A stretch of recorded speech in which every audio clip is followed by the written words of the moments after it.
Hey everybody, Wayne here. In today's overview and review, I'm taking a look at Global War, World War II worldwide, 1939 to 1945, designed by Madison and Wes Erni, and published by White Dog Games. Global War is a grand strategic solitaire war game.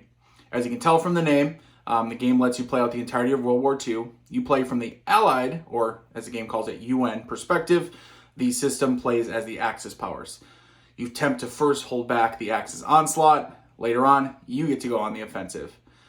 Let's do a quick overview. I have a 3-turn part 1 tutorial and a 2-turn part 2 tutorial. So 2 tutorial videos for you. That's right, 2 for the price of 1.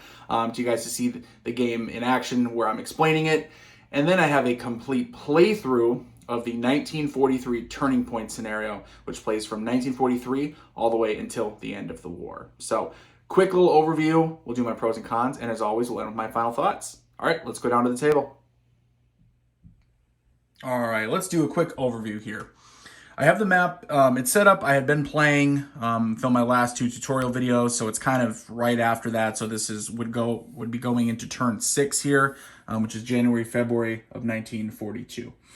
The game of Global War.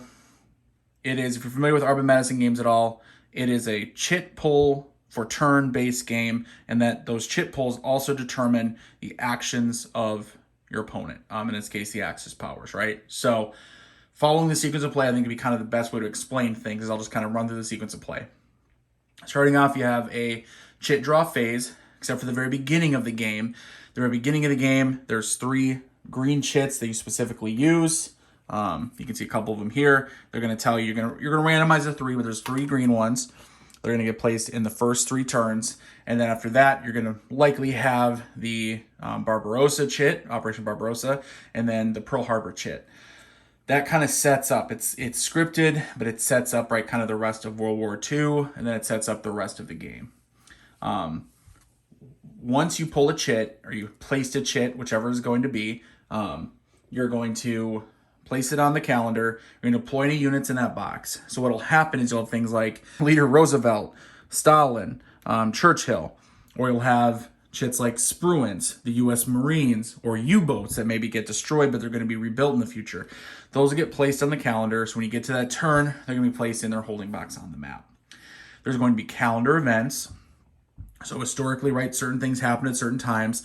There's a bunch of these victory at sea ones based on the turn. Those are things like, okay, you gain the Norwegian convoy, or extra U-boats, or extra German raiders appear, or you start gaining anti-submarine warfare abilities, etc. Things that historically, for the game balance, they want to make sure you get on that date.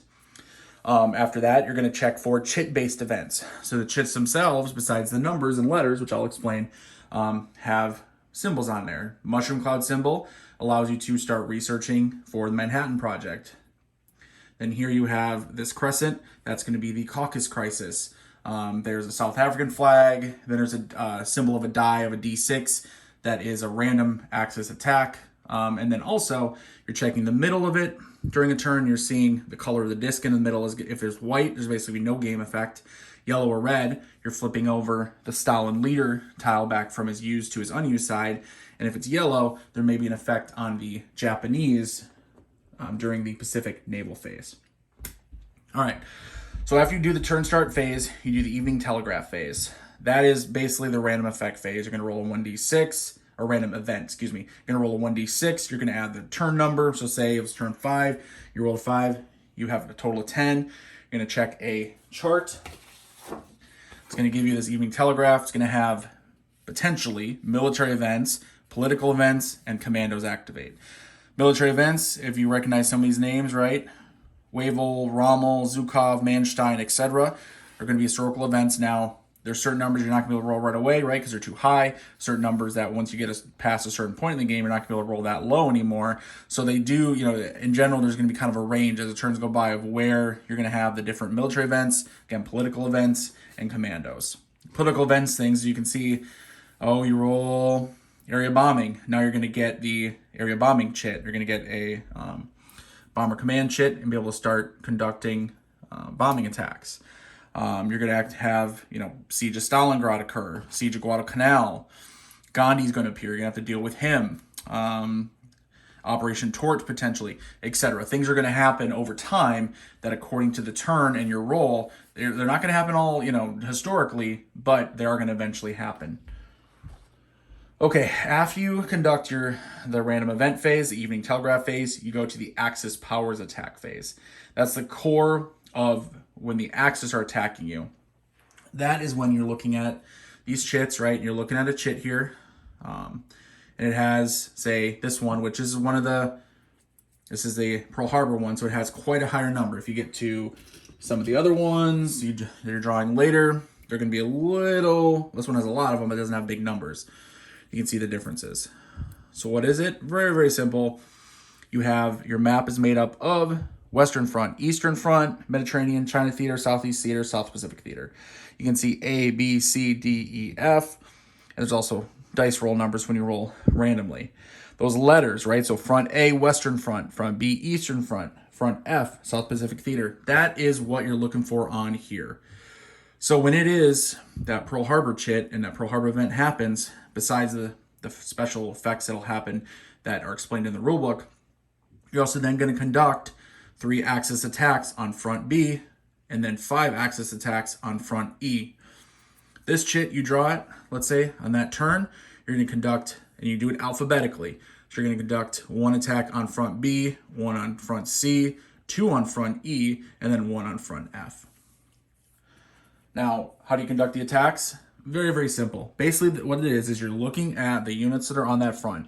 So let's take the Western Front as an example, Front A. You have a capital unit, which has this icon on there, which can't be attacked until there's a special event that allows you to gain a strategy tile, which once that happens, so for instance on Front A is the 2D day tile, which then allows you to potentially get to the point where you are going to defeat that front. But that comes obviously later in the game. Looking at Front A, say you have an attack on there. First, we're going to check for, are there any distraction or prop units or armies? What does that mean? It's pretty simple. What that means is if you have a special army or force that's there that could potentially disrupt the attack. There aren't a whole lot on Front A specifically, but an example would be, say you have Yugoslavia. Now, Yugoslavia would be in the Balkans here. But say there was an attack, and that's Front B. But you get the idea. When the Axis are going to have their attacks, so say they had 2 attacks they're going to do on Front B. So let's use Front B. Never mind, switch it to Front B as an example. Yugoslavia, if they're sitting in the Balkans, they're going to act as a distraction. But what does that mean? It means that if you don't pay for their unit, you can prop up the army with one, and then the Axis has to roll against the 3 strengths. You have to roll higher than that, so 4 or higher to defeat it. Or if you don't prop it up, they defeat it automatically, but it does still absorb an attack. So they act as small speed bumps, either small speed bumps or a little bit of a wall if you do pay for it and they don't roll successfully. Okay, so you get through prop armies. Now they're going to deploy their Axis armies. So again, we'll go back to Front B. Front B here in the Eastern Front, they have their capital, Berlin. They have 3 armies out. Oh, there's nothing to stop them. We have partisans here. Maybe we don't use them. Maybe we use them and roll, but they're not successful to prevent the deployment. You go ahead and you find the strongest army. Now, there are special rules for the Panzer here. Panzer goes on the Eastern Front. It's a special unit. Normally, though, say you'd place whatever unit's available that's the strongest. In this case, it's just the Romanians, which, by the way, you can see the counter tray over here, right? So if you have Front A, B, C, D, E, F, all the counters for the different fronts will be placed in the holding boxes over here. This Romanian unit is the strongest one. He gets deployed to Front B. Okay, but now there's one more attack. Remember we said there's going to be 2, so now there's an extra attack. Well, they have 5 units out there. Even if there were other armies, it wouldn't matter. Once they have 5 armies, 5 whole units here, you're now going to have a blitz. Blitzes are not good. Blitzers are going to hurt you, and what they do when they hurt you is they are going to cause a loss of morale of a city. If they're successful, it's going to hurt you even more. If they fizzle, so they're not successful, it's still going to hurt you a little bit. And what's going to happen is, you see all these cities up here. These are allied cities. New York, San Francisco, Glasgow, London, Leningrad, Sydney. Those are going to slowly, over the course of the game, especially the beginning, get moved from the high morale to the low morale box. If you ever have a situation where either the Soviet Union doesn't have any cities in high morale and it has to put one in low morale, or the United States, the 3 U.S. cities, Chicago, New York, San Francisco, are all in low morale, you lose the game. You lose it on the spot. Basically, morale fails. And that's how you lose, is that you can have, fail to achieve a total victory later on, but at the beginning, it's all about maintaining your city morale, your city's morale, right? Because that's the idea of global war of this game, is that, hey, the Allies, the UN, as they call it, he calls it in this game, they really, they had the industrial base with the United States. They were never going to really be knocked out militarily, not in totality. Potentially, Soviet Union could have fallen, things would have been a lot different, right? But the idea of the core of, the industrial base wasn't really going to change. However, if you can hurt the morale, if the Axis hurt the morale enough, they're going to sue for peace, right? The U.S. people, United States citizens are going to say, okay, no, we're not going to support this war. Maybe, people in England, they're going to say, all right, let's just surrender. Our country's being destroyed by these bombs, by the Battle of Britain, et cetera, et cetera. So when you have these blitzes, that's what's going to happen. You're trying to avoid blitzes. As the turns go by, they're building up forces. They're going to have these blitzes. They're going to hurt you. Now, after that, you're going to have after the Axis powers attack phase, you're going to have the economic warfare phase. That's where you're going to gain money. I'm going to try to speed up the explanation here because it's taking quite a while. There's a lot to the game, though, and I want you guys to understand it, so when I go into my pros and cons and final thoughts, you understand what the heck I'm talking about.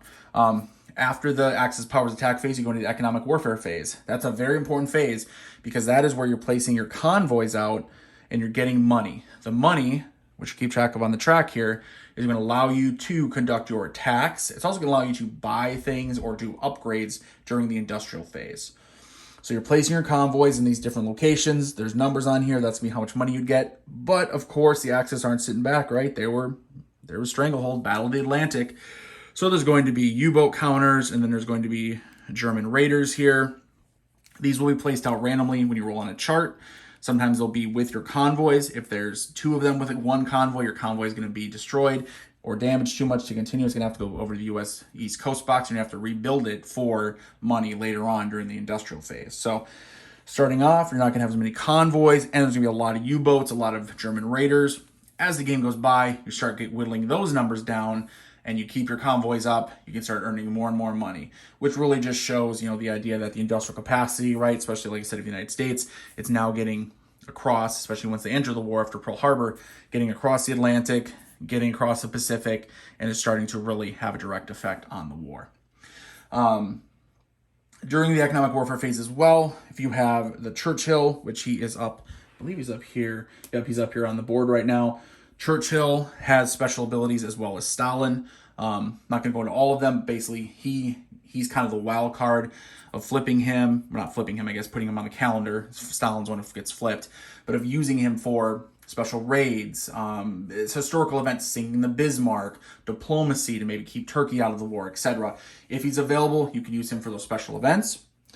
Stalin, he has his own special abilities, things like shock armies, being able to build partisans, being able to increase the cannon meat or cannon fodder track, which shows sort of kind of the human wave, right? The manpower that the Soviets were using and kind of using up in the first half of the war to stop the German advance on the Eastern Front. So in addition to that, there's going to be Lend-Lease tiles. You get to use them once, one and done. I think there's a total of 4 Lend-Leases you can do. Those are like little chits that allow you to get a little bit extra money, a little bit extra effect to help you. When you use them early, though, you have to be careful because Churchill has the potential to not get elected. Right now, there's a 2. It means you get an extra $2 or $2 million on the track every turn once after Pearl Harbor. If he's not elected, though, because you used up too much Lend-Lease, Wilkie becomes president, and you only get $1 from him each turn. So try to keep Roosevelt. Try to keep him elected and keep him president. Okay. After the economic warfare phase is the UN attack phase. That's where you're conducting your attacks. It's fairly simple. You are spending your money, or you're spending cannon fodder, or if you have U.S. aid in China over the Chinese theaters, they can use that, if there's any of that left. To conduct your attacks, you're targeting a front. Say you're targeting the Eastern Front. It's your turn. Blitz is done because that'd be off the board. You want to get rid of a unit. Probably want to target the weakest one first, right? Go for the weak link. So say the Romanians there, they have a 2 strength. You're going to spend money or spend cannon meat, depending on who's attacking, what you're doing. If you're allowed in that front, you roll a 1d6, and you're going to try to get higher than that. So we got a 1, no good, wasted money, attack failed. You can keep spending money to make as many attacks as you want, or as few attacks as you want. The idea, though, is you want to keep the beginning of the game, you just want to keep the numbers of the axes down so they don't overwhelm you and cause blitzes. You can't defeat a front till later on. All right, so after, in the UN attack phase, also we'll have a couple special events, partisan uprisings you can do, attack German raiders if they're at sea, things like that. Okay, so after the UN attack phase, you have turning the tide, which is involved with the UN attack phase. What that is those are those pink tiles. So the pink tiles I mentioned, right? So I mentioned like the strategy on tile A, strategy D-Day. So C, get Mussolini. So what these do is when those are placed, those are going to begin the process allowing you to conduct a downfall during the UN attack phase, which is what closes a front, which is what defeats a front. When these chits are out here, so say you have, later on, things will look different, but you have this chit and you successfully defeat enough forces, they're beat down, you have air superiority, the other fronts have as few units as possible, etc., and you roll and you're successful in a downfall, you're going to be flipping it over. Boom, that front is now American occupied. That front is no longer going to suffer attacks. The first time there is a front that suffers a downfall, either the Germans or the Japanese, they're going to suffer an economic collapse. It's going to prevent them from launching attacks as well. So once you start the process, right, get those dominoes going. First one, it's going to start knocking, making it that much easier to get more of those dominoes and eventually defeat the Axis. Next comes the Pacific Naval Phase. That's the Japanese. That is where the Japanese over here, so this is land stuff, right? But the Japanese are going to be rolling a die and checking when deploying their naval units from Kure, Japan, the naval base. They're going to potentially get deployed to Midway Fleet, Philippine Sea Fleet, and Coral Sea Fleet.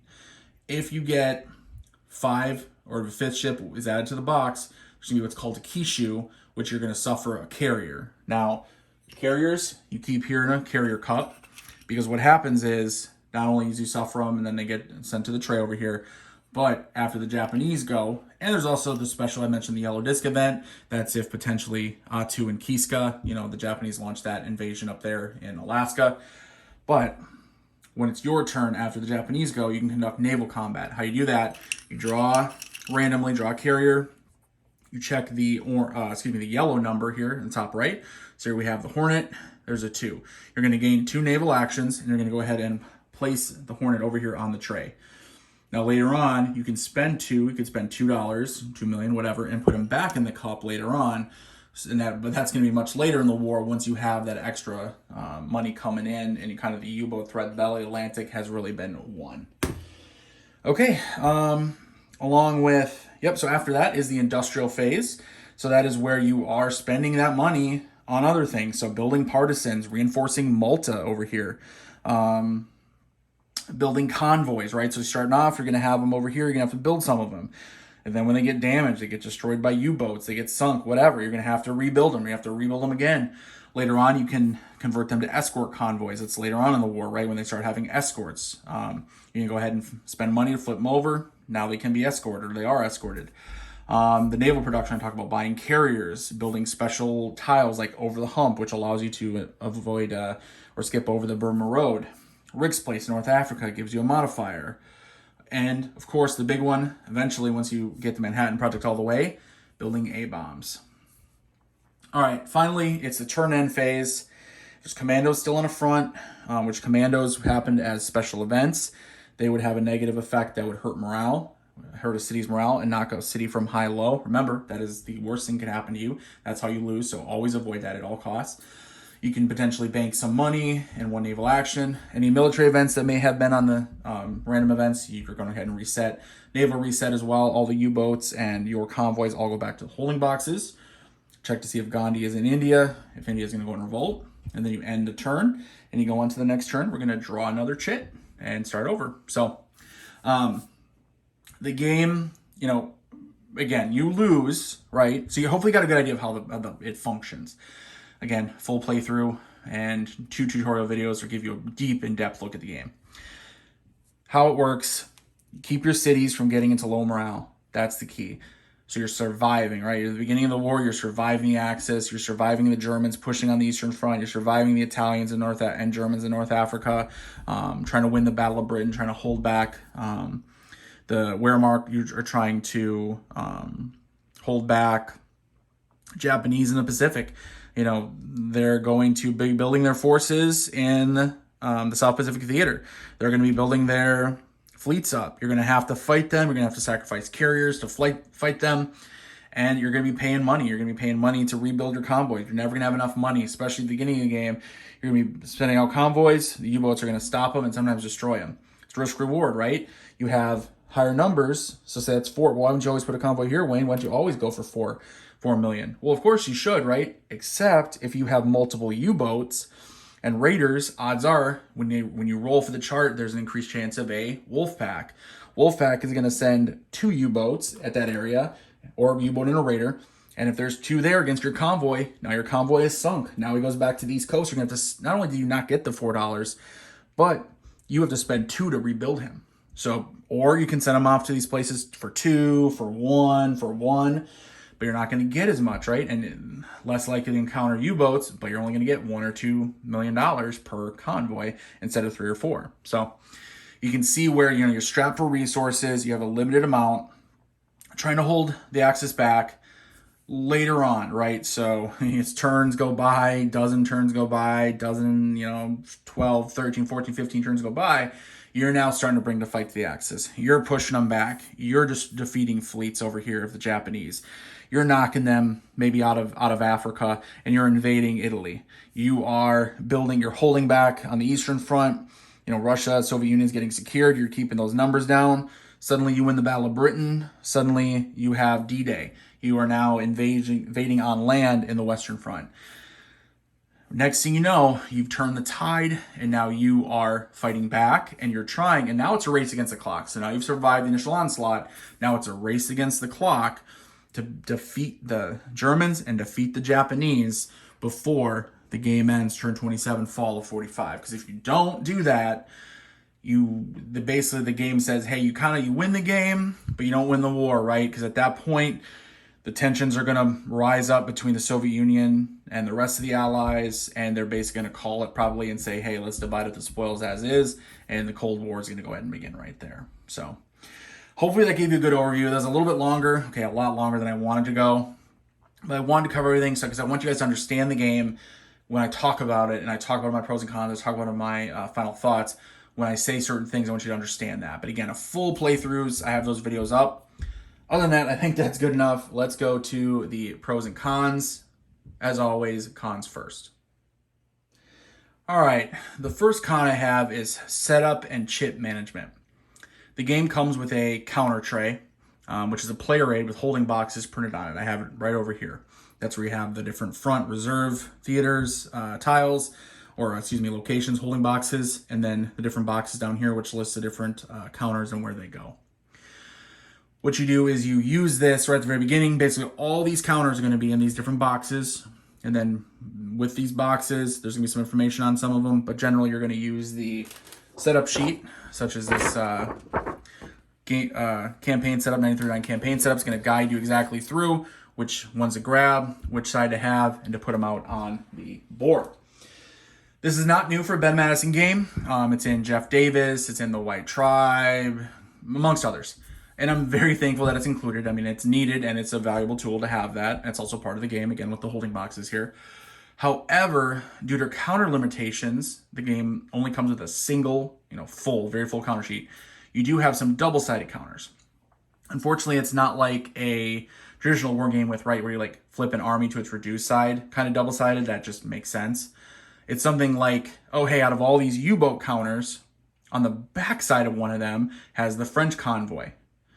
So at the beginning of the game, you have U-boats, and here it says, say German Navy, U-boats 4, surface raiders 3. So you put all those counters here. Well, unless you know and remember, which I do now, right? And hey, I'm telling you. But when I first played, I was like, wait, when the French convoy went out, I was like, wait, where's the French convoy? I couldn't find it. I spent forever searching for it. Oh, it's on the back of a U-boat counter. Why? Well, later on, the French convoy basically gets as the French are knocked out of the war, it gets converted into a U-boat counter. That makes sense. But when you first start learning the game, you're first starting, it's really confusing. That's just one example. Overall, it's not a huge problem. It just makes setting up the game more intimidating to a new player. It can also slow down gameplay later on when you're flipping over counters trying to find just the right one. The game could use, if not another counter sheet, another couple rows of counters. Basically anything that's double-sided, I feel like should be put on its own counter. Secondly, there's no getting around it. The game does have a scripted feeling in the first 5 turns. I actually didn't mind this the first time I played, as it really walked me through the steps, and I was able to begin learning the game through that process. But when I played it a second time, the feeling remains, especially on repeated plays, that you basically know exactly how the first turns are going to play out. Battle for France, Barbarossa, Pearl Harbor. Okay, after those, it opens up. And I understand why it happens. Those events really create the foundation of the conflict. So obviously, the game has to include them. Who wants a game called Global War where Japan and the US never even go to war and the fighting only occurs in Africa and Europe? That first impression of it being scripted does do a disservice to the design, however, as the game opens up tremendously after those first few major events of World War II play out. Third, there's a lot to the game. If you couldn't tell from my 20-minute explanation when I was trying to run through it quick. A lot of things to remember that should happen. That will happen as one-offs. The rules and play rates don't always give you the answer or prompt you to take a certain action. I can't tell you how many times I had to, scan through the rulebook, right? Just kind of leaf through and kind of look for that keyword to catch my eye, to find a reference to something I was, I was doing, or give me what options I could do. And that's when I knew what to look for. As the saying goes, sometimes you don't know what you don't know. This game can suffer from that occasionally. Not enough to ruin the experience, just something to be aware of and prepared for. This game is also a little intimidating at first glance. I have a lot of experience with Madison's games, some of which you can tell Global War draws from. And even I had moments where I simply felt overwhelmed. Usually when I was, you guessed it, scanning the rulebook for a rule or a rule exception, I simply could not remember offhand. Especially those one-time rules and events I mentioned. Repetition is the key to memory. So if something only happens once in a 3 to 5 hour game, good luck remembering it easily. Also, no index. Man, we could use an index. I know it goes to 20 pages, and I think that's kind of a thing of they like to do 20 pages and that's it. But man, you have, this little index here, little table of contents. I want an index, right, of the words, of the keywords, because when you're trying to leaf through and you're trying to find something very specific, oh man, that's hard to just pick out, right? It's going to take time every time you're looking for something. So, yeah, good luck with that. Okay, that is it for the cons. Let's go to the pros. All right, my first pro, the first feeling I had once the rules clicked was, wow, what an epic game. In what game can I sit down and in one evening play the entirety of World War II?